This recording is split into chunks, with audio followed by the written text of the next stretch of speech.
Manger local, ce n'est pas qu'une mode, c'est aussi un état d'esprit. Des pommes, des poires, du porc, du chèvre, tous ces produits terroirs sont servis régulièrement dans les collèges, une nourriture saine pour un corps sain. Mais comment passe-t-on du produit à l'assiette?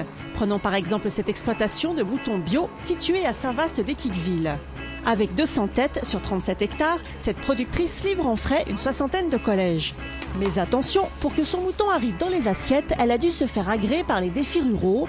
Cette association réalise un diagnostic de chaque exploitation. Ce diagnostic va se baser sur 3 volets de l'exploitation, le volet agroécologique, le volet socio-territorial et le volet économique, donc pour savoir si l'exploitation peut être classée comme durable en fait. Donc ici par exemple j'ai vérifié tout ce qui était gestion de la fertilisation, des matières organiques, l'ensemble du cheptel, voir un peu comment sont nourris les animaux. Une fois l'agrément en poche, c'est la productrice qui prend en charge les livraisons. J'ai la liste des produits commandés et les destinataires.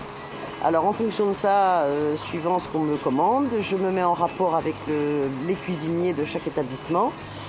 Et en fonction de ce qu'ils vont cuisiner, par exemple un avara d'agneau, si j'ai pas suffisamment de collier et de poitrine, je leur propose de l'épaule ou du gigot.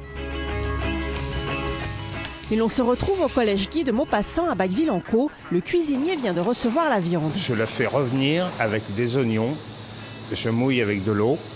Et à mi-cuisson, je mets les pommes de terre et ça finit de cuire comme ça, tout doucement. Résultat, un ragoût de brebis qui sera suivi d'un fromage de chèvre et d'un crumble aux pommes.